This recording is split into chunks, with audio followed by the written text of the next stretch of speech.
Bonjour et merci de toutes vos explications. J'ai deux questions en fait. Une touche au fait que depuis que je suis là, j'entends dire que les Américains effectivement poussent beaucoup pour cette négociation.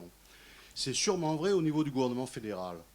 Mais moi j'ai observé il y a quelque temps que M. Obama a cherché à obtenir pour accélérer les négociations un accord élargi pour cette négociation et qui s'est fait retoquer, bien sûr, par les républicains, mais ça c'est de bonne guerre, mais aussi par les démocrates. Donc je crois que ce n'est pas aussi clair que ça et aussi percutant que ça du côté américain. C'était la première observation. La deuxième chose, c'est que je voudrais savoir, les services financiers sont bien concernés par cet accord? C'est un bon sujet. Oui? Oui, Ils sont bien concernés? la réponse est oui. Et qu'est-ce que cherchent les Américains à gagner dans cette négociation? Parce que là, je crois que pour eux, on n'a pas besoin d'eux, surtout pas des subprimes. Donc je ne vois pas très bien ce que nous, on aurait à gagner en matière de services financiers.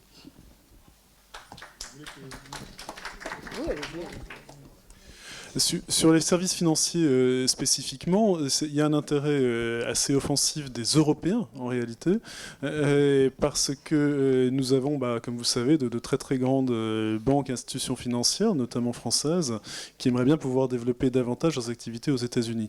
On ne cherche certainement pas à unifier nos systèmes réglementaires, puisque depuis la crise, nous avons de part et d'autre de l'Atlantique considérablement, comme vous savez, renforcer nos règles prudentielles et nos règles tout court. Et donc l'objet n'est pas d'aligner nos règles les uns sur les autres, mais de permettre. Alors on peut trouver que c'est bien ou pas bien, mais en tout cas, il y a un intérêt des grandes banques françaises en particulier, effectivement, de pouvoir davantage être présentes sur le marché américain. Sur le fait que les États-Unis poussent beaucoup, oui, je partage votre appréciation, effectivement, c'est le gouvernement qui voit un intérêt fort. En ce qui concerne le Congrès, je pense qu'ils y voient également un intérêt, mais la discussion avec l'administration américaine, avec le gouvernement américain, portait spécifiquement sur le fait de savoir si le Congrès se retirait à lui-même le droit d'amendement, en fait, au futur traité. Donc, ça ne veut pas dire nécessairement que le Congrès n'y voit pas d'intérêt, mais que pour l'instant, en tout cas, il attend un petit peu plus de voir venir avant de donner sur le TPP. C'était avant tout sur le traité pacifique que la question se posait. Je voudrais juste revenir, puisque j'ai le micro, mais juste un instant, je voudrais vous rassurer un petit peu sur la Corse, votre belle Corse schisteuse, pour vous dire qu'il n'y a rien à craindre en la matière, ni en Corse d'ailleurs, ni ailleurs en France ou ailleurs en Europe, parce que très, très clairement, voilà, et c'est pas parce qu'un sujet fait partie des desiderata américains qu'il est forcément sur la table au sens où il est négocié. Très clairement, pour ce sujet-là, comme pour un certain nombre d'autres, l'Union européenne est très ferme sur le fait que la législation environnementale européenne n'est pas et ne sera pas affectée. D'accord ? Donc, les gaz de schiste n'auront ni plus ni moins de chances d'être exploités en Europe du fait du traité transatlantique. Et c'est aussi un élément de vigilance très forte que nous avons dans toutes ces discussions autour du mécanisme d'arbitrage, puisque la position de la Commission européenne, c'est de dire que ça pourrait quand même être utile, ne serait-ce que comme modèle et comme justement pour remédier aux erreurs des milliers, aux failles des milliers d'accords qui sont déjà aujourd'hui actuellement en vigueur, pas dans le cadre du traité transatlantique qui n'existe pas encore, mais dans le cadre d'autres accords bilatéraux. Donc on essaye de mettre en place un modèle d'arbitrage qui comporte justement des lignes rouges qui ferait qu'il serait impossible, au titre de ce type de mécanisme, pour une entreprise de remettre en cause ou de réclamer des dédommagements à un État du fait de législation environnementale ou sociale. Et donc on est tout à fait d'accord avec Marie-Christine Verger, d'ailleurs, sur le fait que c'est totalement abusif et scandaleux, un certain nombre des procès qui peuvent avoir lieu aujourd'hui, effectivement, dont on ne connaît pas encore l'issue pour la plupart, mais qui peuvent avoir lieu sur la base de mécanismes d'arbitrage qui n'avaient pas les garde-fous nécessaires. Et c'est pour ça qu'on veut les mettre en place et que dans le cadre du traité transatlantique, maintenant il y a un débat qui est tout à fait légitime pour savoir si un ISDS, pour prendre l'acronyme, avec des garde-fous suffisants serait une bonne solution, ou s'il vaut mieux aller vers un mécanisme international, une cour d'arbitrage internationale, qui permettrait de résoudre aussi peut-être du coup le problème de tous les milliers de traités déjà existants, de mécanismes d'arbitrage déjà existants, ou ne pas en avoir du tout avec les États-Unis. Ce sont les 3 options qui sont aujourd'hui sur la table et en débat au Parlement européen notamment. Madame Bergière, vous voulez... Oui, peut-être rapidement. Moi, je crois d'ailleurs que ce n'est pas un débat des Américains contre les Européens. Je pense que poser la question comme ça, c'est mal poser les choses. Je pense que ceux qui ont d'abord et avant tout intérêt à la conclusion de cet accord, c'est les grandes entreprises multinationales. C'est les grandes entreprises multinationales, qu'elles soient américaines ou européennes, si ce terme veut encore dire quelque chose. Parce que ces grandes multinationales, elles ont leur siège dans un État donné, mais elles ont un capital qui peut être très variable et qui n'a rien de national. De moins en moins, rien de national. Je vais prendre un exemple. Non, je pensais qu'effectivement, le gouvernement fédéral fait plutôt le jeu des multinationales, alors que je pense que les représentants du Congrès, eux, font plutôt le jeu de leurs électeurs. Oui, mais je vais continuer parce que... entre les deux, c'est ça que je pense. Je ne sais pas, mais en tout cas, pour moi, un des principaux problèmes, c'est ça. Sur la question services financiers. Alors, j'ai peut-être mal suivi les différents rounds, les différents tours de table de négociation, mais sauf erreur de ma part, pour le moment, les Américains ne veulent pas que les services financiers soient dans le TTIP. Pourquoi ? D'une part, parce que leurs règles prudentielles sont supérieures aux nôtres, et par ailleurs, parce qu'ils ont une séparation entre banque de dépôt et banque d'investissement, ce que nous n'avons plus depuis maintenant 40 ans. Hein, et eux, ils l'ont toujours. Ça a été aboli par Clinton, mais bon, continuez. Bon, alors, c'est peut-être pas le bon motif, en tout cas, mais en tout cas,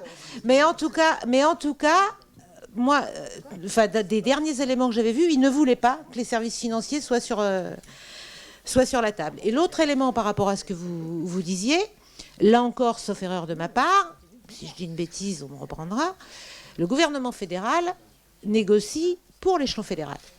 Il ne négocie pas pour les États fédérés. Les États fédérés ne reprendront les législations que s'ils le veulent bien, parce qu'on est dans un vrai système fédéral. Donc, tout ce qu'on raconte sur les marchés publics, excusez-moi, du pipeau, c'est un peu excessif, mais ça ne concerne que quelques grands marchés qui se négocient au niveau fédéral. Alors, le ferroviaire, bon, les États-Unis sont quand même le pays du monde qui est un des pays du monde les plus protectionnistes du monde. Hein. Quand il s'agit de défendre leurs grandes entreprises, ils savent très, très bien faire. Donc moi, je n'ai aucune illusion en la matière.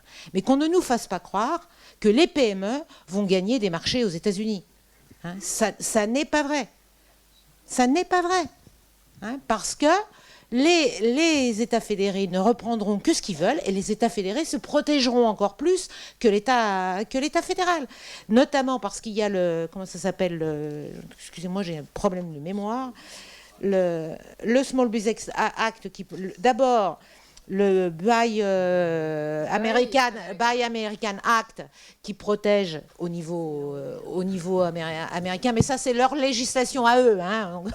Donc ça veut dire acheter américain, hein. Et le Small Business Act qui n'a rien à voir avec celui de l'Union européenne, qui permet de protéger les petites entreprises états-uniennes d'ailleurs plutôt qu'américaines.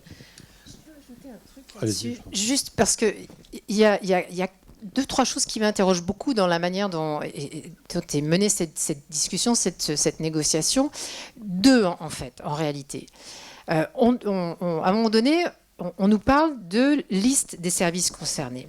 Alors, moi, je m'interroge de savoir pourquoi on part sur des listes négatives. Dit autrement, tous les secteurs sont concernés par la libéralisation, sauf ceux qui sont mentionnés. Pourquoi est-ce que ce n'est pas l'inverse ? Pourquoi est-ce que ce n'est pas des listes positives, que par exemple mon groupe défend aussi, dans lesquelles on cite explicitement ceux qui sont concernés et les autres ne le sont pas. Et ça fait une singulière différence, je crois, dans le type de discussion. Et la deuxième chose qui aussi très inquiétante et sur laquelle je crois qu'il faut qu'on soit très vigilant, c'est que s'il y avait une telle certitude sur l'ISDS de la part des négociateurs, si finalement il s'agissait de mettre en place un système qui au final se régulera tranquillement et qui arrivera à un équilibre, pourquoi est-ce qu'on ne prévoit pas une sorte de fin programmée de l'ISDS ? Cette sunset clause ou l'obsolescence programmée pour d'autres choses. Donc on pourrait très bien prévoir que si on est si sûr de soi sur le fait que ça ne sera pas utile au final, on peut prévoir que ça n'existe pas. Et dernière chose, quand j'avais dit 2 mais je dis 3, moi il y a une troisième chose qui m'interroge beaucoup et sur lequel dans mon groupe on est très, très interrogatif aussi, plus généralement, c'est quoi un arbitre ? On ne parle plus de juge, on parle d'arbitre indépendant dans ce cadre de l'ISDS. Mais un arbitre, pour moi, ce n'est pas la même chose qu'un juge. Et surtout, je me demande qui ça peut être. Et on ne peut pas m'empêcher de penser que ça peut être des avocats d'affaires, par exemple. Un arbitre, il peut être... Comment il est choisi ? Moi, je ne sais pas comment il est choisi. Et donc là, ça va poser quand même un peu problème, parce que on ne peut pas être juge et partie, d'une certaine manière, dans ce type d'arbitrage. Donc, arbitrage, moi, je ne sais pas très bien à ce stade ce que ça veut dire encore. Une question, voilà, on va faire tourner un peu les questions. Bonsoir, Nicolas, journaliste indépendant. Alors, j'aimerais commencer par une citation rapidement. Celui qui ne connaît pas son histoire est condamné à la revivre. D'accord ? Et l'histoire des États-Unis, elle n'est pas resplendissante. 222 ans de guerre sur 229 ans d'existence. Je pense que ça prête à s'interroger déjà pour commencer sur la nature profonde de cet État et sur sa façon de vouloir dominer le monde. Bon, peu importe. Maintenant, j'ai envie de poser une question très simple. L'Assemblée de Corse, démocratiquement élue, ici en Corse, vu qu'on parlait de démocratie tout à l'heure, a déclaré la Corse symboliquement hors TAFTA. Qu'est-ce que prévoit l'Europe concernant les régions, on va dire, qui se sont déclarées hors TAFTA par leurs élus démocratiquement? Est-ce qu'il faut se déclarer hors Europe aussi, hein, pour que ça soit respecté? Ça, c'est une bonne question. Après... En parlant de démocratie, je trouvais votre position très démagogique et condescendante parce qu'il ne s'agit pas du monde démocratique contre le monde totalitaire. C'est faux. La construction de l'Europe et de l'Union européenne surtout, elle est tout sauf démocratique. Hein. Vous n'allez pas me dire le contraire. On ne sait pas qui c'est qui nomme le président de la Commission européenne. On ne sait pas qui se nomme le Conseil. C'est le Parlement européen. Ça, c'est formidable. Et oui, et pourquoi pas après, au sein de la commission, on nommerait également les inquisiteurs, etc. Toutes ces choses-là. On s'écarte énormément du processus démocratique, justement, par imposition de succession des élections, on va dire, auxquelles les personnes ne s'intéressent plus. Nous avons le plus bas taux de participation, presque au monde, à la vie politique. Non, nous ne sommes pas en démocratie, ni en Europe, ni aux États-Unis. Parce que rien que le système démocratique européen, par le biais de la représentation par les grands électeurs, c'est ça? C'est les grandes élections qui votent ensuite pour la présidence. Si. Populaire, on vote pour les grands électeurs et eux, ils donnent leur vote pour tel ou tel candidat. Non, pas pour la commission, je parle des États-Unis désormais. Voilà. Donc, et moi, je refuse de croire profondément que maintenant, dans les pays de l'Europe de l'Est, également certains pays d'Asie, que ce n'est pas un monde démocratique et que les gens se soumettent à une dictature sanguinaire. Non. Vous me parlez d'un monde qui existait il y a 50 ans, mais pas aujourd'hui. Voilà. Concernant les services financiers, évidemment, ils ne font pas partie de l'accord de TAFTA, ils font partie de l'accord TISA, qui négocie en parallèle. Il n'y a pas de souci. Et puis la grande question que j'ai, c'est-à-dire que moi, on m'a éduqué dans l'idée que l'Europe a été créée pour faire contrepoids aux États-Unis. Voilà. Contre la domination et l'hégémonie américaine sur le monde. Je ne vois pas, depuis une vingtaine d'années, je ne vois pas du tout de quelle manière l'Europe elle fait contrepoids, ou si ce n'est pas juste une plateforme outre-Atlantique des intérêts politiques américains, tout simplement. Mais la question principale portera surtout sur les assemblées régionales, démocratiquement élues, qui se sont déclarées hors TAFTA. Qu'est-ce que l'Union européenne va faire vis-à-vis de cette décision? Merci. Qui répond? Alors sur les différents éléments d'appréciation politique que vous avez émis, je ne répondrai pas parce que si vous avez la vision et l'impression que l'Europe n'est pas démocratique alors que la Russie ou la Corée du Nord le sont, c'est votre opinion, gardez-la pour vous, mais je veux simplement dire à ce sujet qu'il y a là 2 représentants de la démocratie européenne qui jouent leur rôle de façon extrêmement responsable, qui ont été élus par de vrais électeurs, qui représentent d'ailleurs des courants différents, qui a au Parlement européen des débats extrêmement virulents, parfois extrêmement animés, entre les différents courants politiques qui sont tous représentés, y compris d'ailleurs sur le projet d'accord transatlantique, et que c'est la démocratie en action, que vous pouvez d'ailleurs observer en direct, c'est totalement transparent, à la télévision, sur votre ordinateur. Ça vous fait rire, moi ça me fait pas rire, parce que ça me paraît extrêmement important. En ce qui concerne les assemblées ou les différentes municipalités ou régions, etc., qui se sont déclarées hors traité transatlantique, c'est un geste symbolique qui a évidemment une portée politique au niveau régional ou local, mais comme le traité transatlantique n'existe pas, puisqu'il est encore en cours de négociation, on ne sait même pas s'il aboutira un jour, je l'espère personnellement, mais je n'en sais rien encore, c'est évidemment un geste qui a une portée et une intention d'ailleurs purement politique. D'autres questions? Oui, là, une question. On n'avait pas répondu à ma question. À quoi? Quelle est la position de l'Union européenne vis-à-vis des régions qui se sont... Mais elle ne peut pas avoir de position, l'Union européenne. C'est des mesures symboliques. Moi, je participe et je demande aux collectivités de le faire. Il y a 16 régions, 17 départements et plus de 300 communes en France qui sont déclarées hors TAFTA. Mais tous ceux qui le font savent très bien que c'est une forme de résistance. C'est la même chose que la pétition qui est signée par 2 millions de citoyens. Moi, je suis sûrement des 3 la plus critique par rapport à l'Union européenne actuelle. Je me situe résolument à la gauche du Parlement européen, j'ai plein de critiques à faire, mais en même temps, moi, je siège à la sous-commission des droits de l'homme du Parlement européen, à la commission des affaires étrangères. Donc, j'ai pour habitude, et je suis une militante des droits de l'homme depuis 30 ans, donc j'ai pour habitude de ne pas jouer avec le terme de démocratie. Moi, je me bats en permanence pour des pays pour des gens qui vivent dans des pays où la démocratie n'existe pas. Je suis en ce moment en première ligne sur des pays comme le Soudan et l'Érythrée. Monsieur al-Bashir vient de se faire réélire avec 95% des voix. Bravo, vive la démocratie. Mais pour moi, le taux de participation n'est pas seulement le seul élément à prendre en compte. Moi, d'abord, en plus en France, on n'est pas dans les pires pays par rapport à l'Union européenne. Malheureusement, il y a des pays dans l'Union européenne qui sont en dessous de 20% pour la participation aux élections européennes. Les taux de participation aux élections sont très différents selon les élections. La démocratie n'est sûrement...